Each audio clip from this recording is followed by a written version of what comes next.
নমস্কার বন্ধুরা, আমি রোশনি ইচ্ছে দ্বারা নতুন একটি ব্লগে আপনাদের স্বাগত জানাই।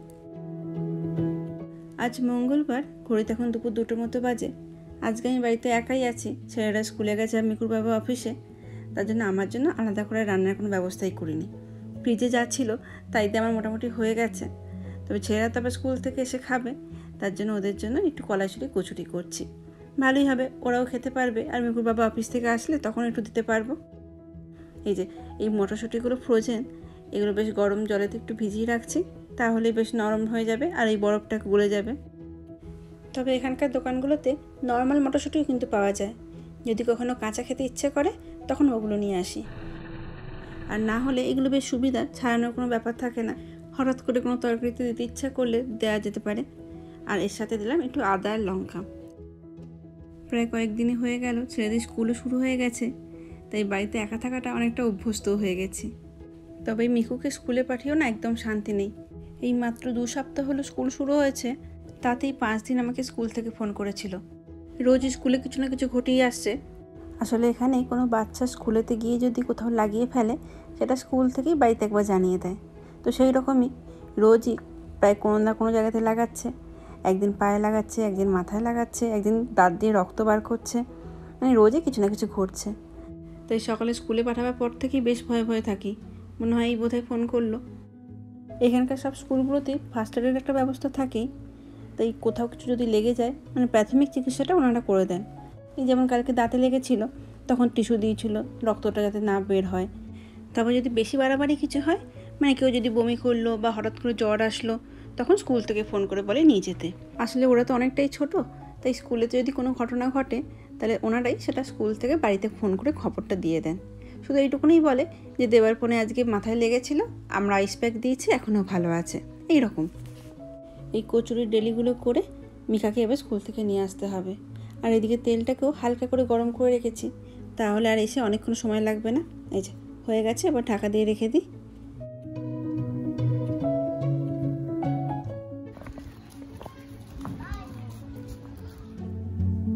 ছেলেটাকে নিয়ে আসতে সময় লাগে টোটাল 10 মিনিটের মতো। ওই যেতে আর আসতে যতটুকু সময় লাগে।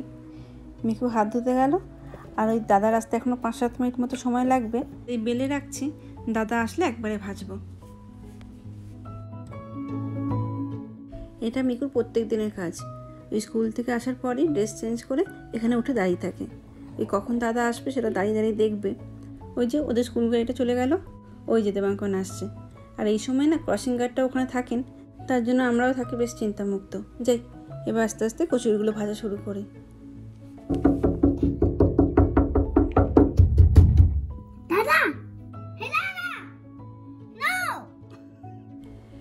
তেলটাও গরম হয়ে গেছে, এবার লুচিগুলো চটপট করে ভেজে নিই। আমার 2 ছেলের পছন্দ আবার 2 রকম। আমার দেবাঙ্কন পছন্দ করে একটু মচমচে লুচি, যেগুলো একটু কড়া করে করতে হয়, আর মিকুটা আবার একটু ফুলকো লুচিটা ভালোবাসে। তবে এটা তো কচুরি, তার জন্য খুব একটা কড়া আমি করছি না, ওই মাঝামাঝি রাখছি। ওদের এখন এই 2টো করে দিয়ে বসিয়ে দিই, তারপরে বরং বাকিগুলো ভেজে দেবো। গরম গরমও থাকবে তাহলে। আর এর সাথে করেছি কাবলি চানার ঘুগনি। আর আগের দিন বাজার থেকে খেজুর গুড় নিয়ে এসেছিলাম, সেটা একটু করে দিয়ে দিচ্ছি। আমার বড়টা খেজুর গুড়টা ভালোই বাসে, কিন্তু মিকা না একদম গুড়ই পছন্দ করে না।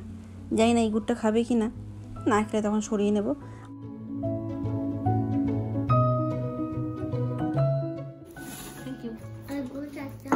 তুমি গুড় চাও না?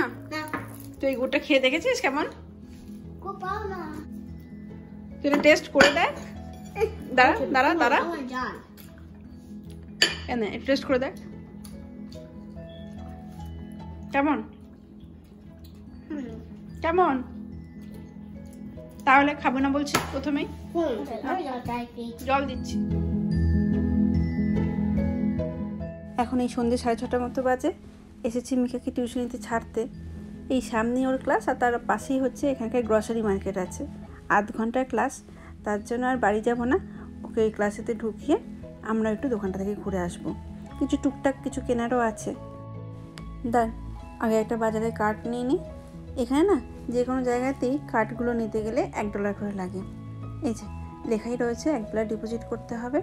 এই টাকাটা এখানে পুশ করলে তবে এই চেনটা থেকে এই কার্ডটা বেরোবে। এটাতে একটা সুবিধাও আছে, যেখানে সেখানে কার্ডগুলো পড়ে থাকে না। একদম এই 1 টাকাটা ফেরত পাওয়ার জন্য যেখানকার জিনিস সেখানেই রেখে দেওয়া হয়। কয়েকদিন আগেই আমার এক ভিডিওতে একজন বন্ধু জিজ্ঞাসা করেছিলেন এখানকার দোকানগুলোতে কেমন ফল পাওয়া যায়। আজকে যখন আমি স্টোরেতে এসেইছি তাহলে একবার দেখিয়ে দিই এখানে কী রকম ফলগুলো পাওয়া যাচ্ছে। আমরা যেমন দেশেতে কোনো জিনিস কিনতে গেলে একটু দরাদরি করি বা কোনো জিনিসের সাথে কিছু ফ্রিও পাওয়া যায়, এখানে তো সেরকম কিছু দরাদরি করা সম্ভব হয় না। তবে আমাদের এখানেও সস্তাতে জিনিস কেনারও কিন্তু অনেক উপায় আছে। আমাদের এখানে যে সমস্ত গ্রসারি মার্কেটগুলো আছে সেখানে প্রত্যেক সপ্তাহেতেই একটা করে ফ্লায়ার বেরোয়।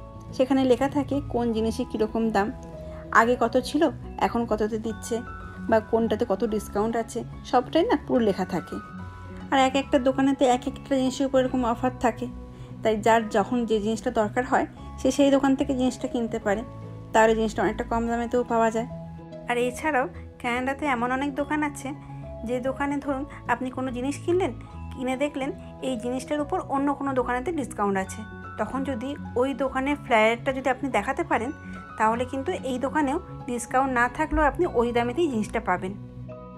আর যেগুলো একটু বড় জিনিস মানে আলু, পেঁয়াজ, এই ধরনের জিনিসগুলো যদি কোনো দোকানেতে আমরা একটু অফারে পাই তখন একটু বেশি করেই কিনে রেখে দিই। আর আপনারা তো জানেনই কানাডা শীতের দেশ, তার জন্য এখানে জিনিসপত্র নষ্ট একটু কমই হয়। এই জায়গাটা হচ্ছে আঙ্গুরের বেরি সেকশন, মানে স্ট্রবেরি, ব্লুবেরি, রাসবেরি, ব্ল্যাকবেরি এগুলো সব পাওয়া যায়। আর তার সাথে 3 রকমের আঙুর। এইগুলো জানেন তো এই গ্রীষ্মকাল মানে যেই সময়টাতে আর কি ওদের উৎপাদন বেশি হয় সেই সময়টাতে বেশ সস্তায় পাওয়া যায়, মানে ওই $3-3.5 মতো দাম পড়ে তখন, আর সেটাই এখন দাম পড়ছে মোটামুটি $7 মতো।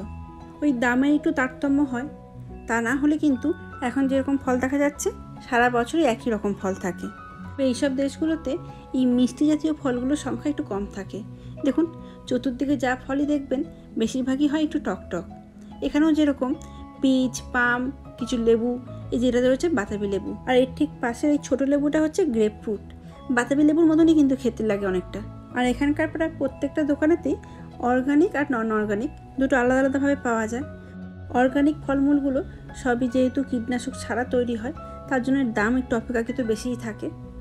এই সামনেই তো আবার দিওয়ালি আসছে, এখানকার ইন্ডিয়ান মার্কেটগুলোতে কিন্তু দিওয়ালির সময় সব জিনিসের উপর একটু অফার দেয়, তো অনেকে আবার ওই সময় একটু বেশি করে জিনিসপত্র কিনে রাখে, কারণ আমাদের চাল ডাল এগুলো তো সবসময়ই লাগে, আজ না হয় কাল তো আমার লাগবেই, তো সেগুলো একটু বেশি পরিমাণে কিনে রাখলে আখেরে আমাদের লাভই হয়।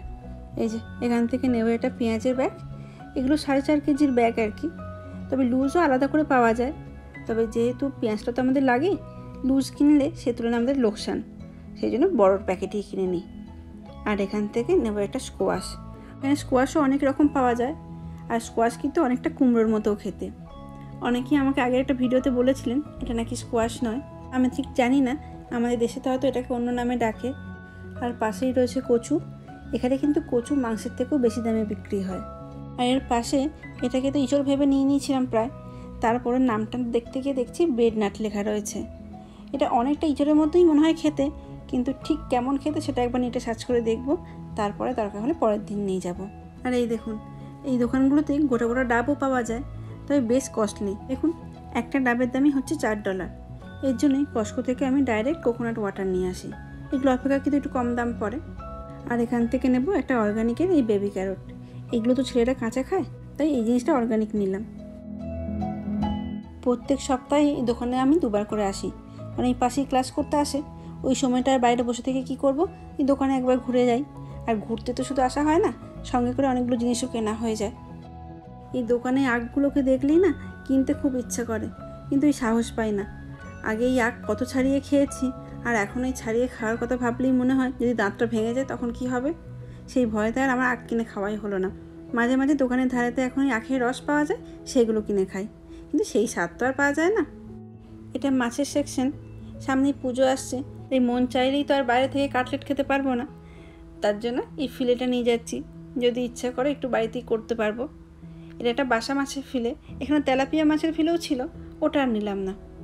আর এই দিকটাতে দেখুন কত ভালো পার্লিজি বিস্কুট পাওয়া যাচ্ছে, আর এটাতে আবার আজকে অফারও দিচ্ছে, এই যে মাত্র $1 করে, এই একটা নিয়ে নিলাম।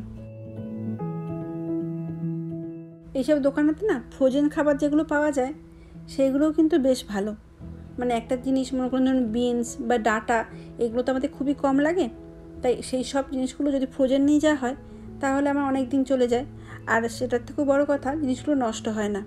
এদিকে ম্যাগি আর আটা নুডলস দুটোই দেখুন একই দাম। আটারটাই নিলাম, কারণ শুধুমাত্র ম্যাগিটা দেওয়া হয় ওদের টিফিনেতে, খুব তাড়াতাড়ি হয়ে যায়। আর যদি রাতে সবার জন্য করা হয় তখন সেটা এই আটারটা দিয়েই করি। এই যে বাজার হয়ে গেছে, মিকুরও মনে হয় ক্লাস হয়ে গেছে, যাই গিয়ে দেখে আসি।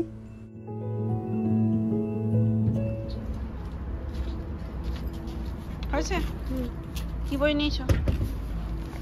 তুই বইটা পড়তে পারবি তো? এত দেরি হলো কেন? 3 page আতি, that's why.